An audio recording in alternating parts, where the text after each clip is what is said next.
ভোটের দিন একদম সকালবেলা আপনার ভোট কেন্দ্রে চলে আসবেন। নারী পুরুষ ঠিক এইভাবে আলাদা আলাদা লাইনে দাঁড়াবেন। লাইনের শুরুতেই আপনার ভোটার ক্রমিক নাম্বার উল্লেখ করে লেখা থাকবে আপনি কোন কক্ষে ভোট দেবেন।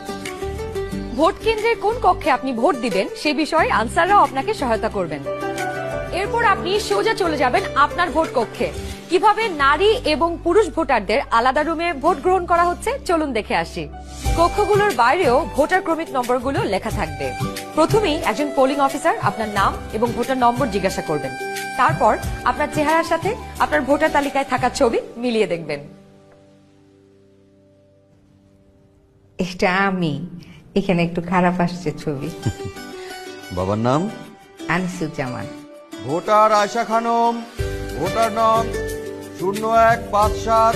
প্রথম পোলিং অফিসার আপনার নাম এবং ভোটারের ক্রমিক নম্বর জোরে উচ্চারণ করবেন যেন কক্ষে থাকা সহকারী প্রিজাইডিং অফিসার এবং পোলিং এজেন্টরা শুনতে পারেন।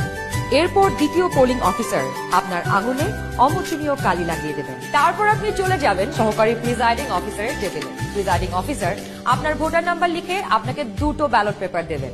জানি এবার গণভোটের জন্য গোলাপি ব্যালট আর সংসদ সদস্য নির্বাচনের জন্য সাদা কালো ব্যালট।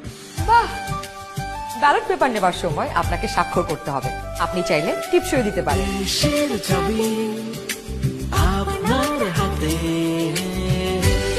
ব্যালটের সাথে দেওয়া হবে সিল মারার জন্য একটি রাবার স্ট্যাম্প। আপনি দুটি ব্যালট এবং রাবার স্ট্যাম্প নিয়ে ভোট দেবার গোপন কক্ষে যাবেন। এবার কিন্তু সময় বাঁচানোর জন্য অনেক ভোট কেন্দ্রেই দুটো গোপন কক্ষ থাকবে, যাতে একই সময়ে দুজন ভোটার দুটো গোপন কক্ষে ভোট দিতে পারেন। গোপন কক্ষের ভেতরে আপনি কিভাবে ব্যালটে সিল দিবেন চলুন দেখি। গণভোটের গোলাপি ব্যালটে হ্যাঁ এবং না দুটো ঘর থাকবে। সংস্কার বা পরিবর্তন চাইলে হ্যাঁতে সিল মারুন। গণভোটে আপনি হ্যাঁ দিলে সবগুলো সংস্কার পাবেন, আর না দিলে কোনো সংস্কারই পাবেন না। এরপর ব্যালটটি লম্বালম্বি ভাঁজ করুন যেন সিলের রং অন্য ঘরে না পড়ে। এরপর আড়াআড়ি ভাঁজ করুন। সংসদ সদস্য নির্বাচনের জন্য সাদা কালো ব্যালটটিতে থাকা আপনার পছন্দের ব্যক্তি বা দলের মার্কায় সিল মারুন। সিলটি কিন্তু নির্ধারিত ঘরের বাইরে যাওয়া যাবে না। মার্কার বাইরে সিল পড়লে আপনার মহামূল্যবান ব্যালটটি বাতিল হয়ে যাবে।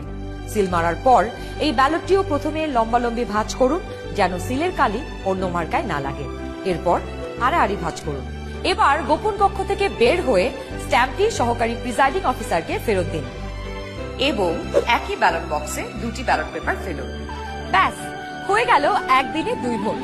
একদম সহজ, তাই না? তাহলে নিশ্চিন্তে ভোটের দিন চলে আসুন আপনার ভোট কেন্দ্রে আর ভোট দিয়ে বুঝে নিন দেশের মালিকানা। দেশের চাবি আমাদের হাতে।